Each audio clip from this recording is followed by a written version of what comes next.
Assalamualaikum warahmatullahi wabarakatuh. Selamat siang, salam sejahtera untuk kita semuanya. Perkenalkan, nama saya Stafini Belia, SPD MPD.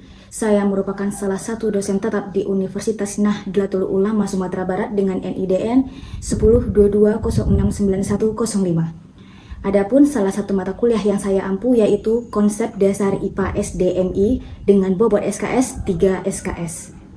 Dalam proses pembelajaran, saya menggunakan metode DIA, yaitu Delivery, Interaction, and Assessment. Capaian pembelajaran mata kuliah konsep dasar IPA SDMI yaitu pertama, bertakwa kepada Tuhan Yang Maha Kuasa dan mampu menunjukkan sikap religius. Dua, memahami, menerapkan, menganalisis konsep dasar IPA terkait pengetahuan faktual dan konseptual serta menerapkan pada bidang kajian yang spesifik sesuai dengan bakat, minat, dan memecahkan masalah terkait di sekolah dasar.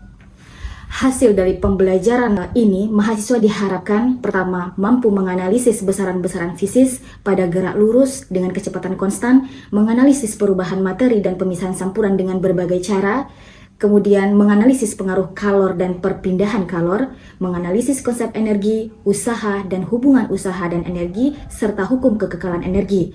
Kemudian memahami sifat-sifat cahaya dan keterkaitan dengan indera penglihatan, menerapkan sifat-sifat bunyi dan keterkaitan dengan indera pendengaran, menjelaskan sistem tata surya dan karakteristik anggota tata surya, kemudian mengklasifikasikan makhluk hidup dan benda berdasarkan karakteristiknya, kemudian menganalisis interaksi antara makhluk hidup dan lingkungan, kemudian menganalisis sistem perkembangbiakan pada tumbuhan dan hewan serta manusia, menganalisis sistem pernafasan dan sistem gerak pada manusia, dan memahami gangguan pada sistem pernafasan.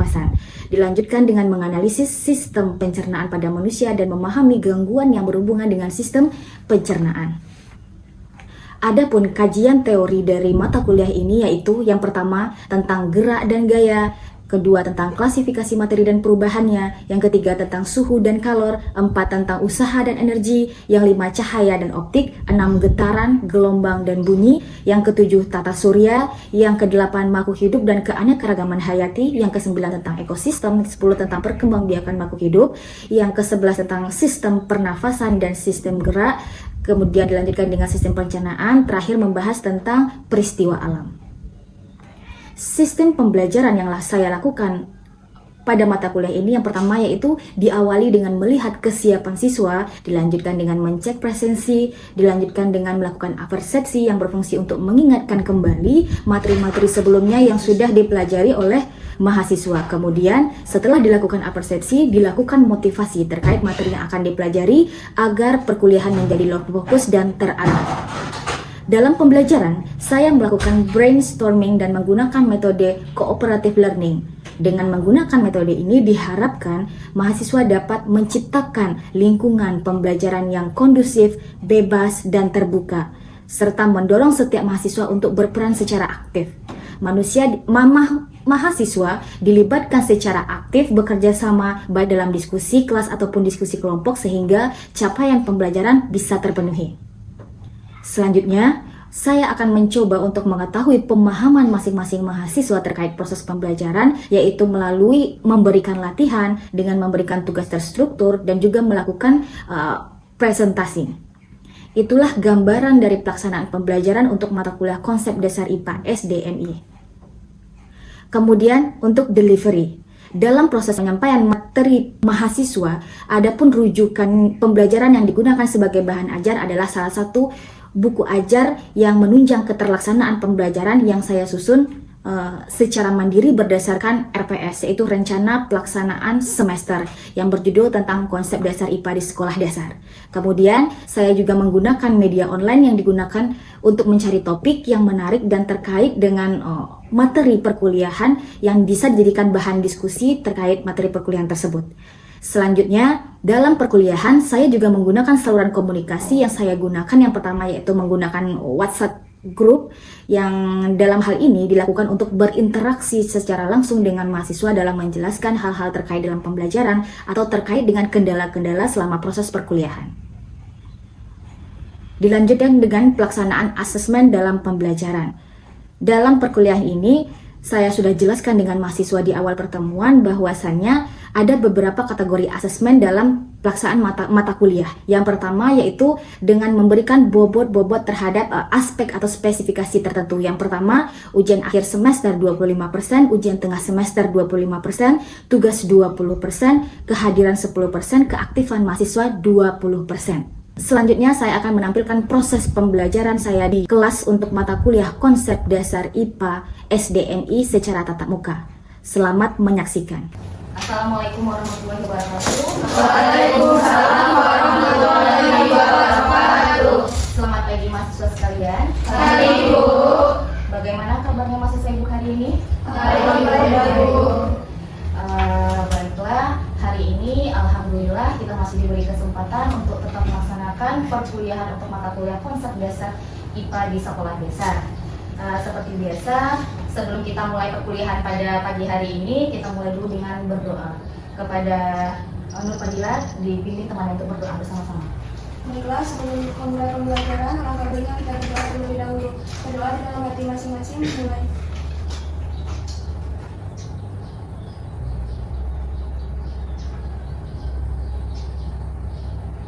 Berdoa selesai.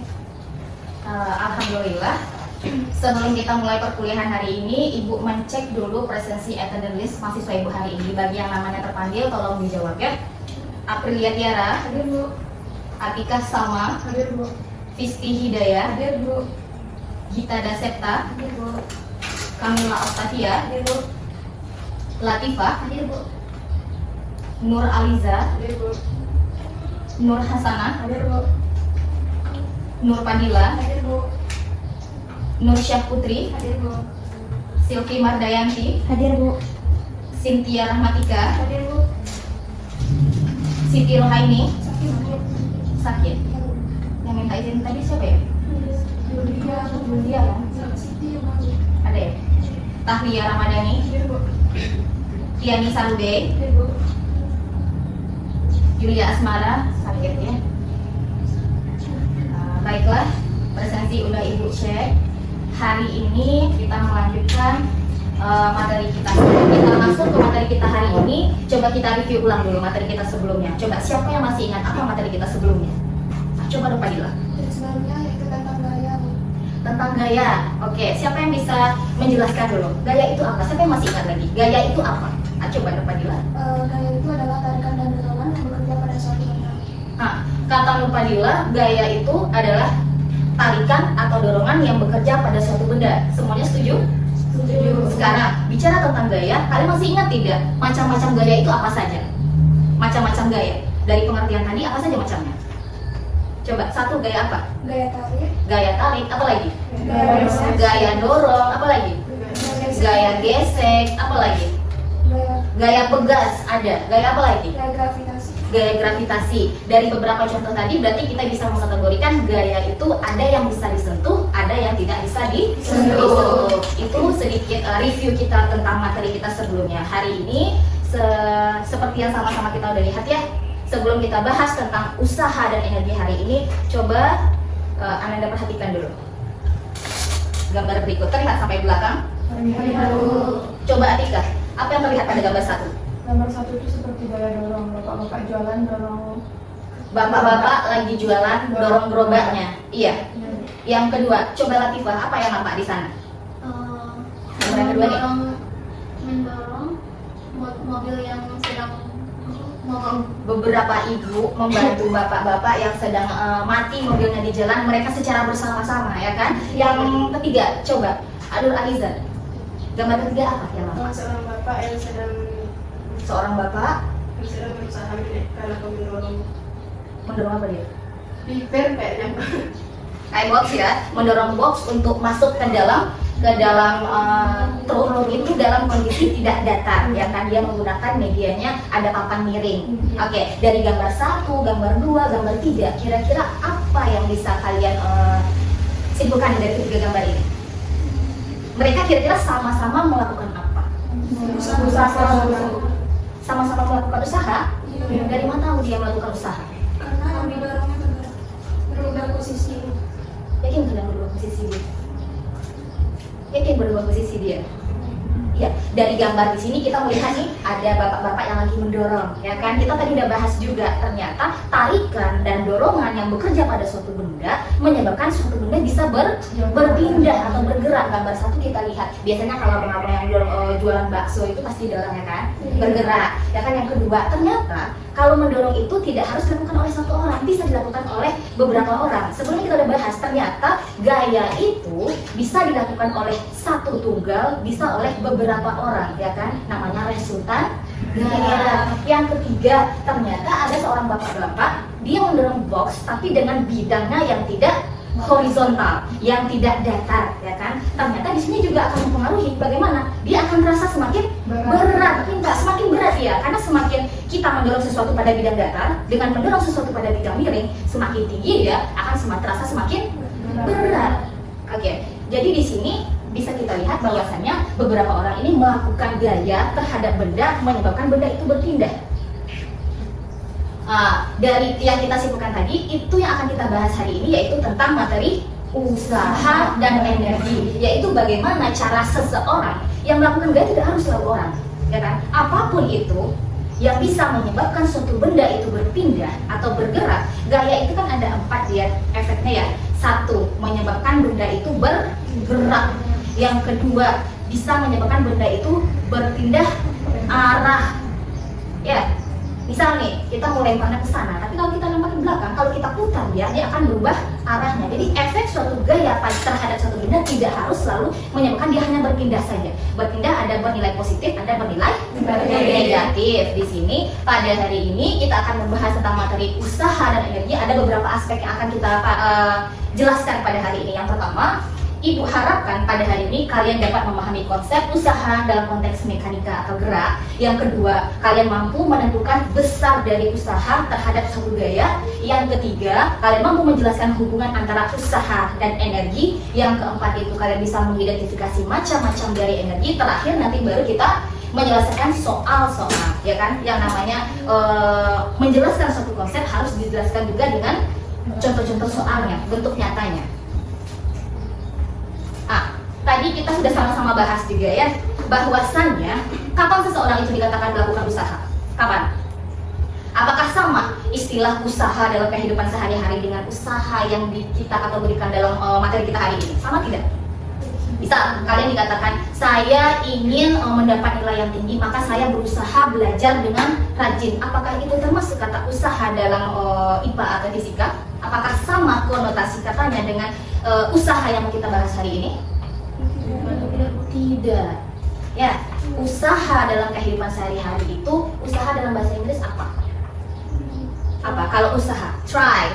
Ya, try. Kalian mencoba, kalian berusaha. Hanya saja usaha dalam bidang sains itu istilahnya adalah work.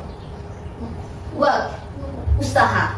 Jadi makanya di sini usaha dalam fisika atau dalam IPA didefinisikan bahwasanya ada gaya yang bekerja pada suatu benda dengan syarat benda tersebut harus berpindah. Sebesar apapun gaya dikasih gaya 100 Newton, tapi benda tidak bergerak, maka dikatakan tidak melakukan usaha. Sampai di sini paham konsepnya? Paham. Oke. Selanjutnya, ternyata usaha itu ada yang dilakukan secara searah pada bidang horizontal. Ini sama-sama kita lihat ya, bidangnya lurus. Tadi kita juga lihat pada contohnya ada ternyata bidangnya yang membentuk sudut atau bidang miring. Di sini dapat kita lihat bahwasannya secara umum usaha itu dipengaruhi oleh adanya gaya, adanya perpindahan, ya kan? Gaya seperti teman-teman sebelumnya kita udah bahas, gaya itu adalah force, F besar, ya simbolnya. Sedangkan jarak itu bisa S, bisa D. Kenapa? Karena ada beberapa yang membuat di buku itu adalah space atau displacement, ya. Makanya dia ada yang bikin S atau bikin D, itu sama. Ya, sampai di sini. Kalau secara fisiknya, ya dua hal yang mempengaruhi gaya. Tapi secara matematisnya dapat kita tuliskan formulasinya adalah W sama dengan F dikali S, di mana W itu sama dengan usaha, F itu adalah gaya, S itu adalah perpindahan. Yang tidak kalah penting di sini harus dipahami adalah satuannya. Gaya satuannya dalam Newton, N, ya. Jarak satuannya dalam meter. Jika dalam penyelesaian masalah nanti ketemu kalian jaraknya dalam sentimeter, konversi dia dulu ke dalam meter. Yang di sini nanti usaha itu karena perkalian antara gaya dan perpindahan Newton dikali meter itu sama dengan Joule. Bu, kenapa satuan-satuan ini susah untuk dipahami? Karena kita ini adalah user, pengguna, bukan kita penemunya. Misalnya nanti kalian jadi seorang penemu, bisa tulis di sini nama kalian? Bisa. Oke, sampai di sini paham? Paham. Oke. Kita coba contoh soal dulu. Coba, dari soal ini kira-kira apa yang diketahui di soal? Yang pertama, massa benda. Massa benda itu simbolnya apa? M. Diketahui di sini M-nya 10 kg. Apa lagi yang diketahui dari soal? F gayanya 25 Newton. Habis itu dia bergerak sejauh 4 meter. Berapakah besar usaha yang dilakukan oleh F pada benda tersebut? Ya kan? Berapa besar gayanya? Kira-kira di sini siapa yang bisa? Berapa nilai hasilnya? Formulasi apa yang kita gunakan? Berarti di sini yang diketahui apa? M sama dengan 10 kg. Apalagi tadi M sama dengan 25 Newton. S sama dengan 4 meter. Ditanya W besar ya, karena dia kalau W kecil itu adalah kecepatan angular, beda pula dia nanti. Ditanya, dijawab, oke? Kalau dalam menyelesaikan persoalan sains harus ada 3 step ini. Diketahui, ditanya, dijawab, oke? Dijawab W secara formulasi sama dengan F dikali S. F sama dengan 25 Newton dikali 4 meter. Berapa hasilnya? 100 Joule atau 100 Newton meter. Bu, apa gunanya M di sini? Ini adalah diketahui distraction, itu mengganggu. Pengecoh istilahnya ke dalam soal. Tapi kalau misalnya di sini tidak diketahui F-nya, diketahui M-nya, harus dicari F menggunakan M. Paham ya? Sampai di sini. Kita coba dulu. Ini penjelasannya sama ya, 100 Joule jawabannya. Di sini. Coba untuk contoh soal pertama. Coba baca dulu. Sebuah troli dengan massa 4 kg berada di atas lantai yang licin. Troli ditarik dengan gaya sebesar 80 km. Siapa mau mencoba? Coba. Siapa mau mencoba? Di sini ditanyanya berapa usahanya. Sistemnya sama seperti tadi, bikin diketahui, ditanya, dijawab. Siapa mau coba ke depan? Nur Hasanah mau coba? Coba aja dulu, yuk ke depan. Sama seperti tadi.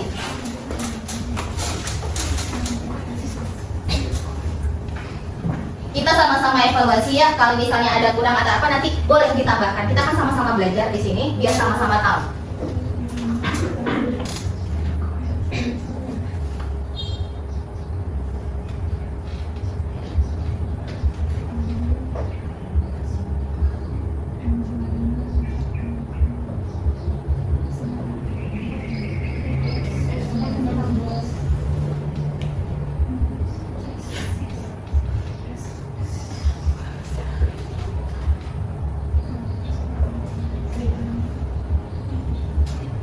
Biasanya kalau dalam soal hitung-hitungan, misal kalian cuma buat dijawab, itu poinnya hanya sedikit. Karena di sini diketahui itu ada poinnya, ditanya ada poinnya, dijawab ada poinnya. Oke, rumus apa yang kita gunakan pertama? Apakah semua variabel sudah ada? Sudah ada.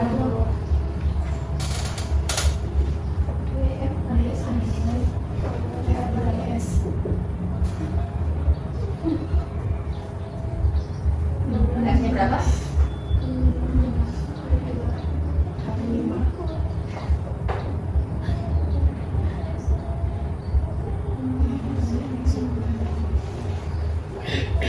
Kali 5 berapa? 80.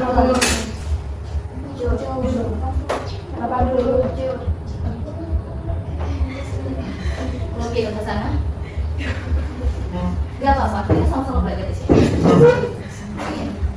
Coba yang lain periksa, apakah betul jawaban Nur Hasanah? Betul. Oke. Kalau misalnya seperti ini, kan betul udah tinggal masukkan saja lagi angkanya, ya kan? Di sini gayanya diketahui, jaraknya diketahui, tinggal dimasukkan lagi. Yang harus kalian pahami di sini ada dot product, ini ada cross product. Itu berbeda ya. Penggunaannya kalau dalam satuan vektor. Kalau misalnya kita menggunakan WW itu adalah skalar. Kalau vektor dikali skalar hasilnya skalar. Kita menggunakan dot product ya. Di sini sedikit saja karena hasilnya nanti akan berbeda karena dia vektornya. Selanjutnya kita lihat di sini ternyata gaya juga bisa mempengaruhi suatu benda pada saat benda itu bergerak pada bidang yang tidak datar atau tidak horizontal. Jadi ketika ini kapan terjadinya? Sama contoh yang tadi, ketika kita menarik suatu benda menggunakan bidang miring. Jadi ini adalah sudut yang dibentuk. Ya kan, kalian belajar di matematika sebelumnya kalau ada sudut di sini, kalau kita mau mencari yang bagian yang horizontalnya kan Beni, Sami, Desa, ya kan, sin, cos, tangen. Jadi kalau kita mau mengambil yang depan sama di bawahnya, kita mengambil adalah nilai cos. Ya, nilai cos dari sudut yang dibentuk. Nah, supaya lebih paham kita cari contoh soalnya dulu. Atau rumusannya hampir sama. Secara matematis, meskipun ini bidang yang membentuk sudut, rumusannya hampir sama. W itu sama dengan F dikali S dikali cos alfa atau cos theta, tergantung sudutnya sudut apa. Kan kadang ada sudut alfa, sudut theta, sudut gamma yang digunakan, tergantung besar cos. Jadi kalian biasanya harus bawa tabel sin, cos, tangen itu. Jadi di sini setelah dimasukkan, baru kita tahu nanti nilai dari W, karena cos suatu sudut itu tidak memiliki satuan, jadi dia tidak mempengaruhi satuan dari usaha itu sendiri. Nah, kita lihat di sini contoh soal. Coba dari soal ini apa yang diketahui? Bentar ya. Kedua yang ton. Biket F sama dengan 22 Newton. Apa lagi yang diketahui? Sudutnya. Ibu bikinnya alfa lah ya. Alfanya 60 derajat. Apa lagi? Dan baru bergeser S sama dengan 3 meter. Ditanya apa? Tanya W. Ya kan, dijawab. Rumus apa yang ibu gunakan? Rumusan apa yang ibu gunakan? W sama dengan F dikali S dikali cos alfa. Sampai sini paham? Paham. Masukkan angkanya. Di sini berarti 22 Newton dikali 3 meter dikali cos 60. Berapa nilai cos 60? Setengah. 0,5 ya. Berarti di sini 22 kali 3 kali setengah. Berapa dapatnya?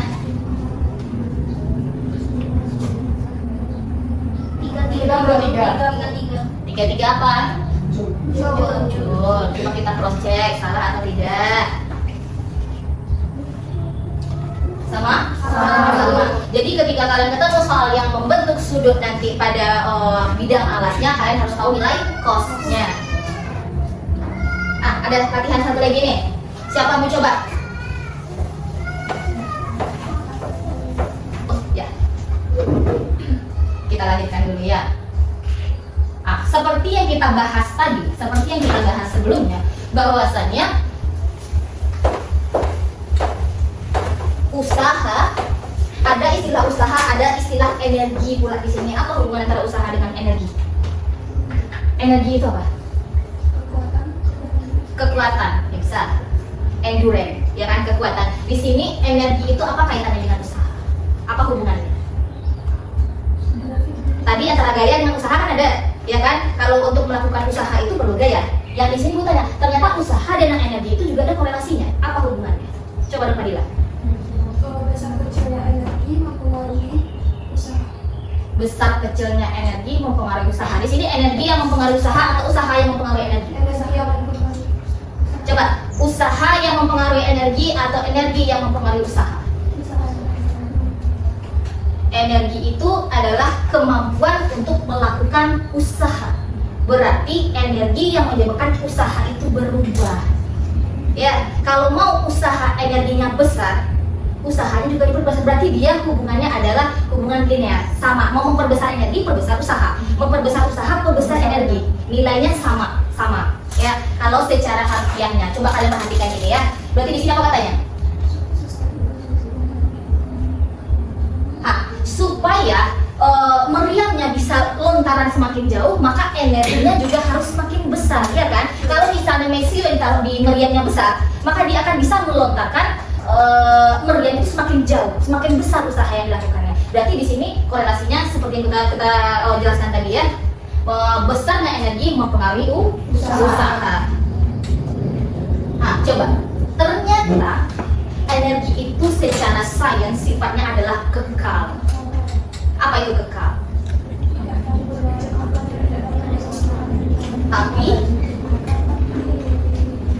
Tapi dapat biar aja. tapi dapat dikonversi dalam bentuk lain. Energi itu tidak bisa, misal salah satu contohnya adalah energi panas dari matahari, bisa diciptakan tidak? No. Tapi dia bisa dikonversi dalam bentuk lain. Dalam bentuk apa dia? Dalam menjadi energi listrik, solar cell, ya kan? Mengubah energi matahari atau energi panas menjadi energi listrik. Itu salah satu yang dimaksud di sini, bahwasannya energi itu bersifat kekal, tidak bisa diciptakan, tidak bisa dimusnahkan, hanya bisa dikonversi dalam bentuk lain. Nah, di sini dapat kita lihat beberapa macam energi, ya kan? Ada energi kinetik, ada mekanik, ada energi matahari, ada energi bunyi, ada energi nuklir, cahaya, listrik, dan kimia. Ya, kalau energi kinetik ini ada dua faktornya di sini. Ada energi, kalau mekanik itu ada kinetik, ada potensial. Ya, ini macam-macam energi. Yang pertama kita membahas tentang energi kinetik. Apa itu energi kinetik? Poinnya cuma satu kalau energi kinetik. Jika ada suatu benda berpindah, dia kan menghasilkan energi. Dia ketika dia berpindah, apapun bendanya itu akan menghasilkan energi kinetik. Dia tidak dipengaruhi oleh ketinggian. Sama ketika ibu melontarkan ini. Ketika ibu mau melontarkan, ini energi kinetiknya sini sampai ke atas dia minim.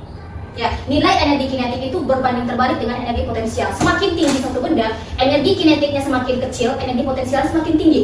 Semakin dia turun, energinya berkurang, energi potensial berkurang, energi kinetik yang full. Sesaat sebelum menyentuh ground atau tanah, energi kinetik itu mencapai nilai yang maksimum. Ya, ini terkait energi kinetik. Jadi secara matematis energi kinetik itu dipengaruhi oleh dua faktor. Yang pertama kecepatan dari bendanya, yang kedua masanya. Ya, V itu adalah kecepatan benda, M itu adalah masanya. Secara matematis EK itu sama dengan setengah M dikali V kuadrat. Berikut contoh soalnya. Sama-sama diketahui ya, sebuah mobil bermasa 2 ton dengan bergerak dengan kecepatan 6 meter per second. Berapakah energi kinetiknya? Sama yang aku bilang tadi, mencari ini kan massa itu kalau dalam satu SI kilogram, makanya 2 ton itu harus dikonversi ke dalam kilogram. 1 ton itu 1000 kilogram, kalau 2 ton berarti 2000 kilogram. Kecepatannya 6 meter per second tidak dikonversi karena kecepatan itu satunya meter per second, CGS ya. Ditanya EK, dimasukkan rumusnya, maka didapatkanlah nilainya 36.000 joule.